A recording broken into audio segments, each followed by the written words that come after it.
Hello students, let me continue with the chapter 9 constructor and destructors. Students, we have seen the introduction about constructors, how to declare and define the constructor in C++ program, and we have seen the types of constructor. In that how to make use of default constructor we have learned in session 20. In today's session, let me deal with you the other two types of constructor: parameterized constructor, copy constructor, and then how to overload the constructor function and destructors. That is session 21. So let me explain you the parameterized constructor.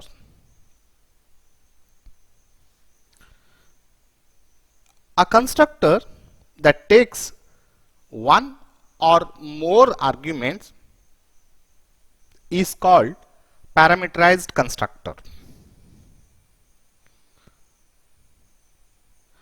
Using this constructor, it is possible to initialize different objects with the different values. Parameterized constructors are also invoked automatically whenever objects with the arguments are created. The parameters are used to initialize the objects. So now this is how it is different from your default constructor. Now here what happened, in default constructor there will not be any arguments which will be passed to initialize the object. But in the parameterized constructor we are using the parameters, that is user given parameters will be used to initialize the objects when it will create it. Now in case of default constructor, the default values will be initialized to the objects. But when you make use of parameterized constructor, you can use different values for different objects to initialize. So let me give you the general syntax of the parameterized constructor is as follows. Now syntax for parameterized constructor, the similar way default constructor, there's nothing difference is there. Okay, as usual you are creating the class, and with the same class name you have to create the constructor, and inside you have to pass the argument list or a parameters, and the constructor body will be there. Only the thing difference is there, here you are passing the arguments, whereas in the default constructor you don't use any. This is the major difference between the default constructor. Here we are using any number of arguments to pass it to the constructor that can be used to initialize the objects. Let me give you example for a parameterized constructor. So here I have created class of a test. Now this class is includes two data members of integer type x and y. I'll make use of a constructor which is passing with the parameters int p and int q. So that's the reason this is called parameterized constructor, and this p value I'll initialize to x and q value will be initialized to y. This is the way we are doing. Now here this constructor is defined within the class. Now same example I will show you how to define outside the class.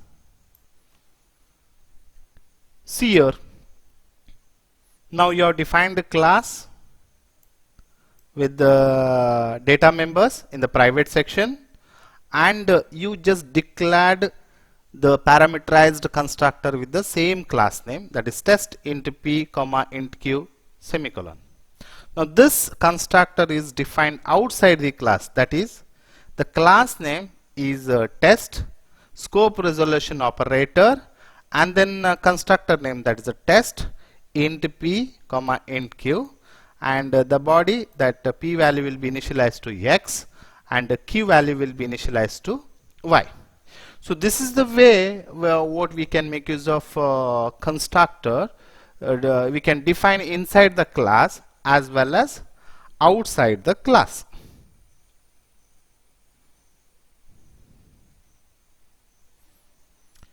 So going forward, so let me keep it in front of you, the features of the parameterized constructor, how this constructor make use in C++ program. Now parameterized constructor can be overloaded, whereas the default constructor cannot be overloaded because there won't be any different types of arguments will be there. But in parameterized constructor you can have different types of arguments. So that's the reason you can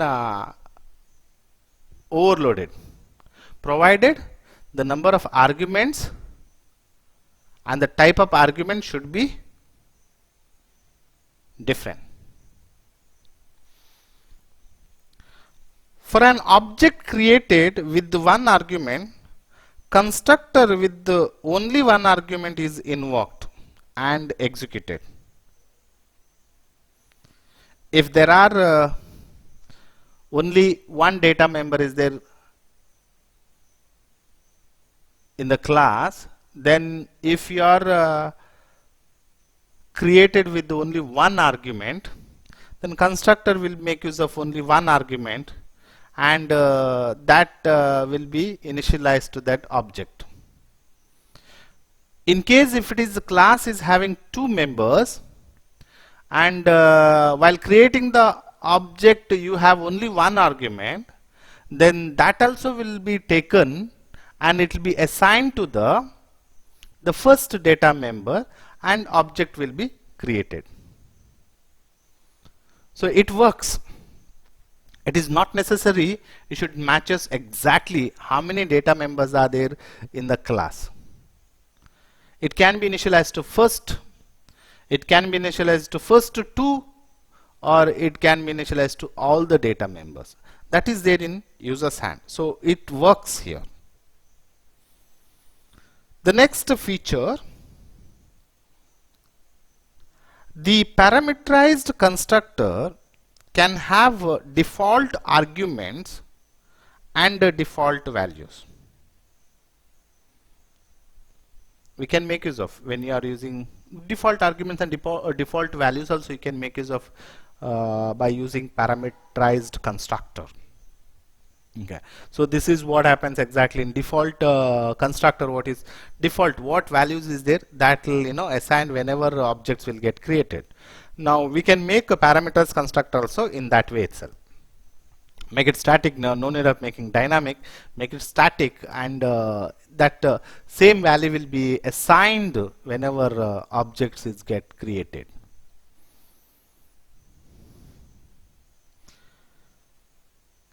So let me tell about you how these constructor will be invoked. There are different ways are there.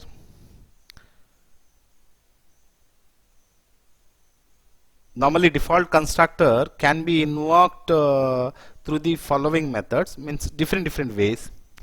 The first one is there, implicit call. The second one is there, explicit call. And the third one is there, initialization at the time of declaration with the assignment operator. Now, as I told with you people, a constructor is automatically invoked by C++ compiler with an object declaration.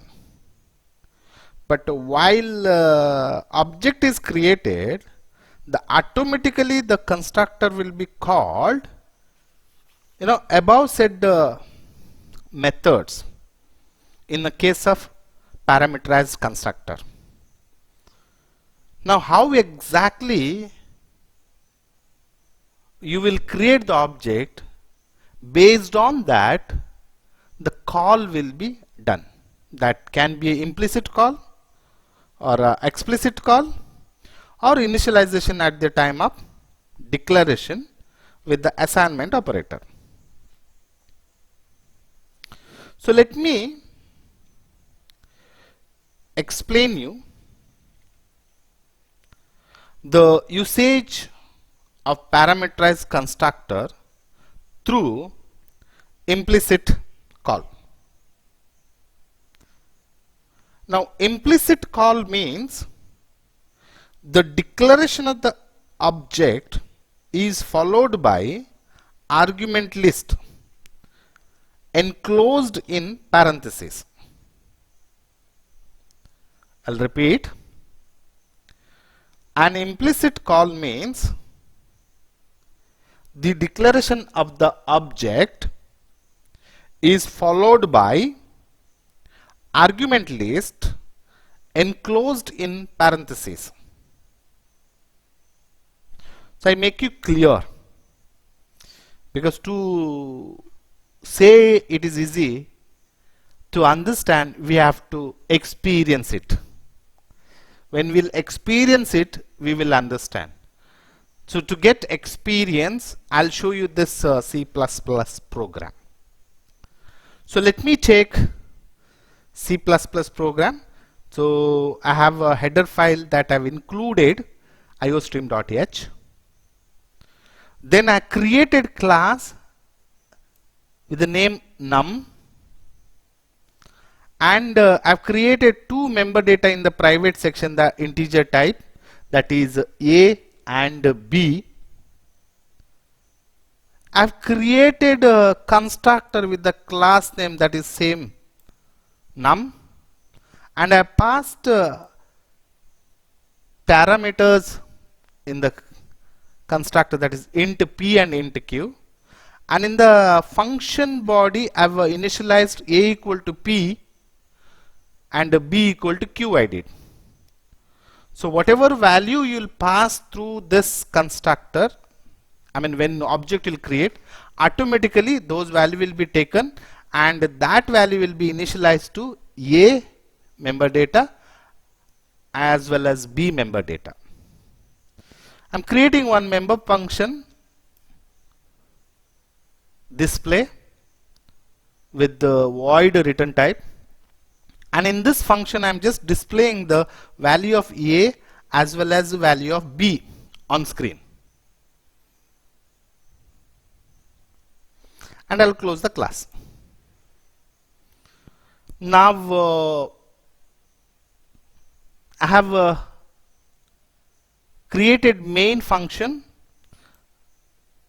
void main, and I've created object 1, and I passed values 10, 20, and I've created one more object of 40, 50.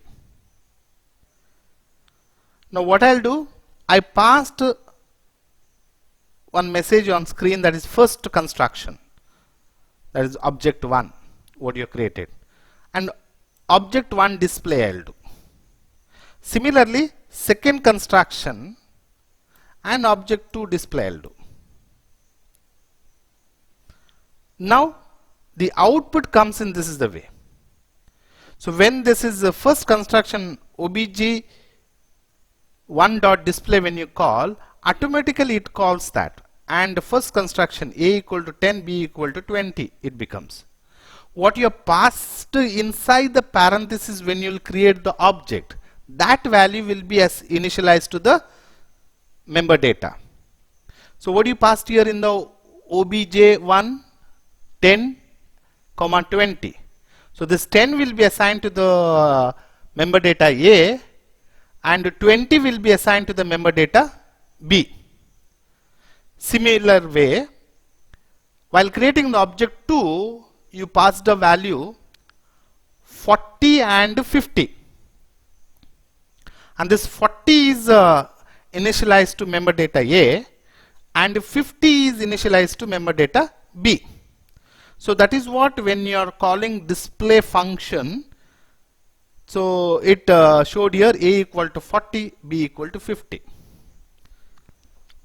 Now this type of, now whatever it is here, this type of object creation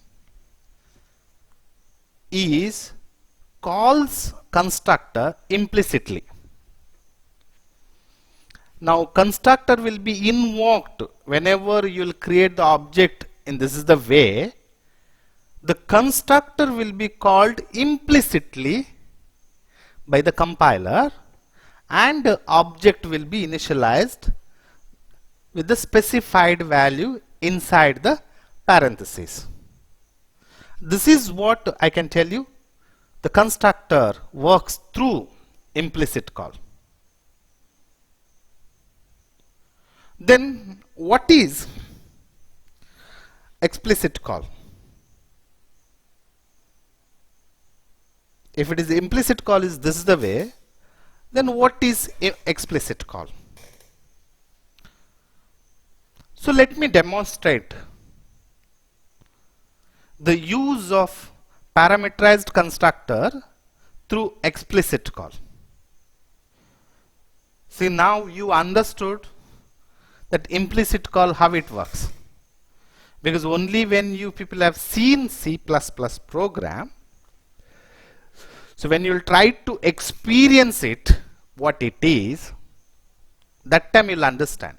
Otherwise it is very difficult to understand.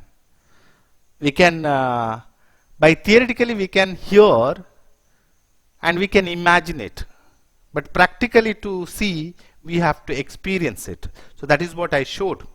Similar way, I'll show you the parameterized constructor will be invoked through explicit call. Let me take same example. So I'll take a header file, and then I have declared a class. Same, I did not change not even single character. So the class is having with the name num. I have created two member data int a comma b, which is there in private section. In the public section, the constructor, that is the parameterized constructor, is created. Num of int p comma int q, and p value will be assigned to the member data a and q value assigned to the member data b. And we created void display member function, and in this function we are displaying the value of a as well as value of b on screen. That's by using cout statement. Now classes got created here. This is same as previous example. I have not changed a single character as I told you. I'll create the main function. The main function, what I'll do, void main I've used, and I've created object of num type. Now here object 1 I've created equal to num of 10, 20 I did. And similar way, second object I created, object 2, num of 40, 50 I did. See the difference between previous example and this one. Now what it is changed here? Only the the values how you'll give it to the objects. Okay, the rest part you see here, the cout first construction obj1 dot display. Similar way second construction obj dot display. Everything is same.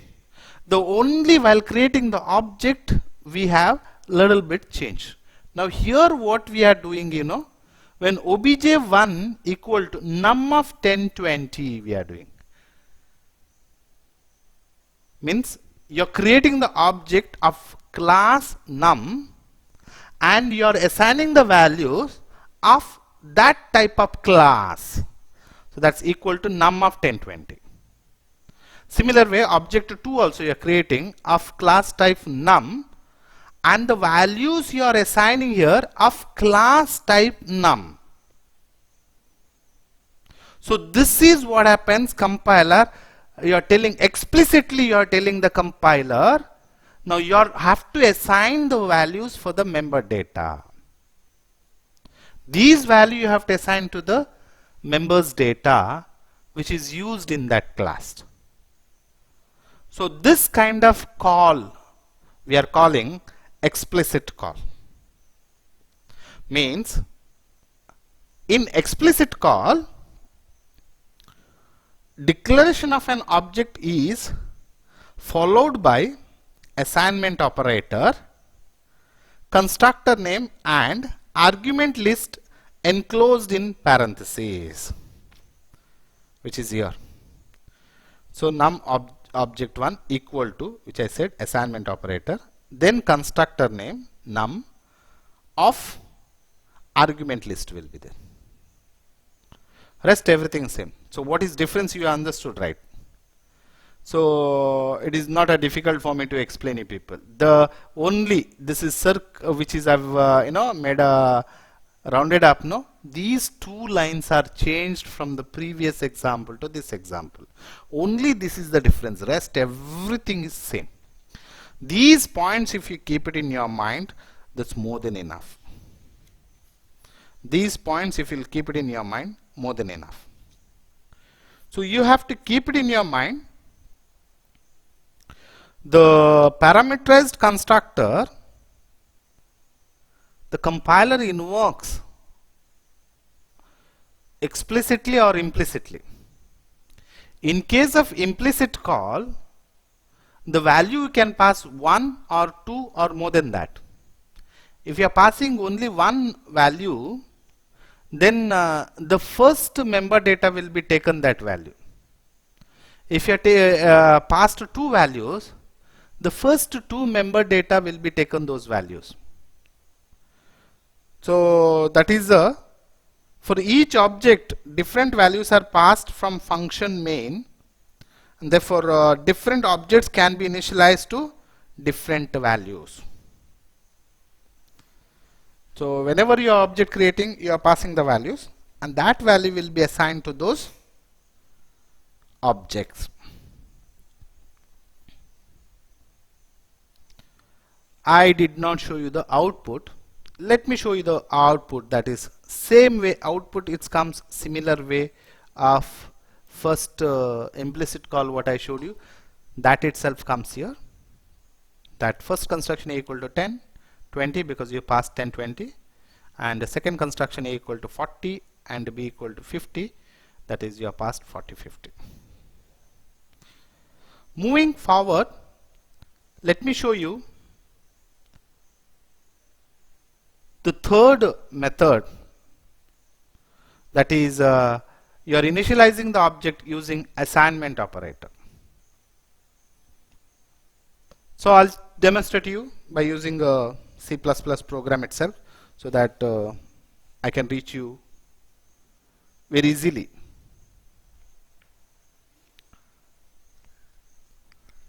I've created C++ program with the header file, that is hash include stream.h, and the same example I've taken class num, but here I've used only one member data, that is integer type A, and it is belongs to private section.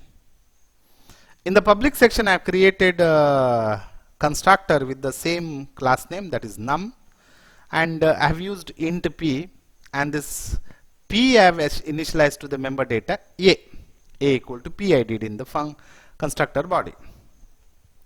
And I have created a member function void display, and in this function I am just displaying a value on screen by using C out statement. I have closed the class. In the main program, I have created object 1 of class num obj1 equal to 10 I did. And the second object I created object 2 equal to 40 I did.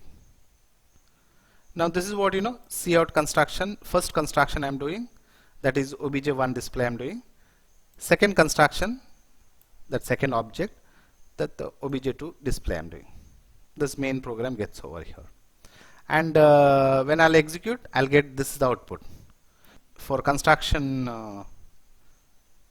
first construction, I get a equal to 10. For second construction, I get a equal to 40. Now look at here. Here, what is the difference is there?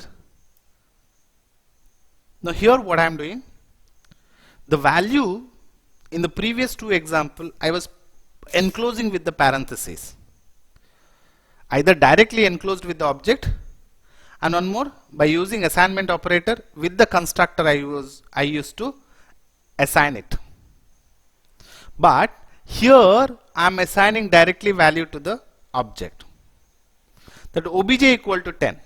Now this equal to 10 is there, no? This 10 value will be taken and it will be initialized to the member data.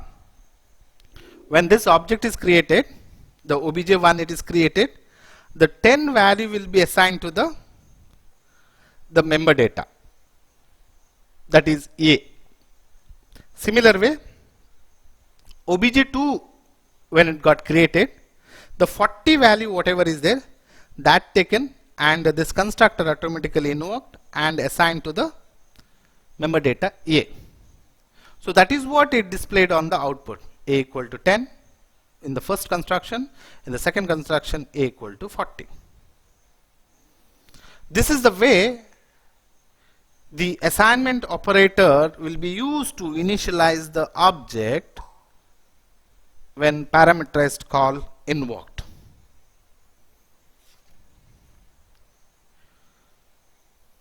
Now here are few points we have to keep it in our mind. In this method,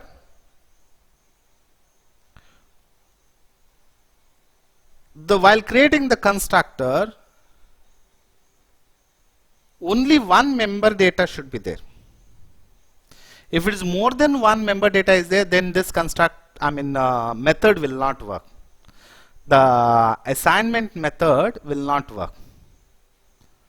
So what I am trying to say, this is applicable to the constructor that have exactly one parameter. The second point you have to keep it in your mind, if a class contains at least one parameterized constructor, the necessary arguments have to be passed to the constructor in the declaration itself.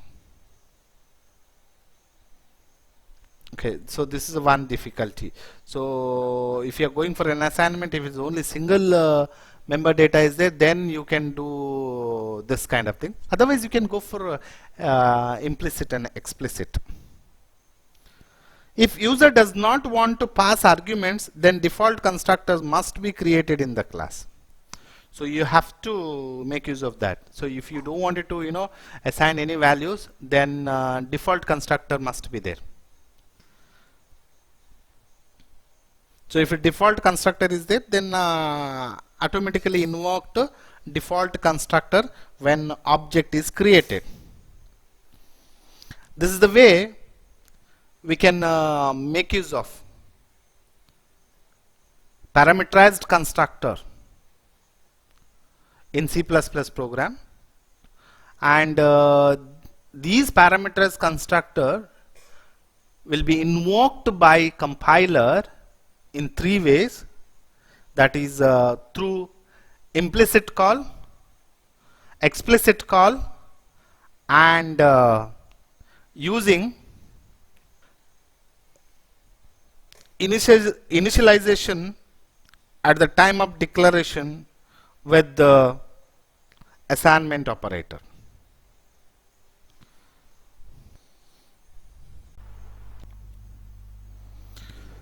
Students, let me conclude this session here. We have discussed the introductory part, the declaration and definition of constructors, the type of constructors, in that default constructor and a parameterized constructor we have learned through session 20 and 21. The last type of constructor, that is a copy constructor, and then construction overloading, and about destructor we are going to see in the coming session. Thank you for listening me. May God bless you. Have a great day.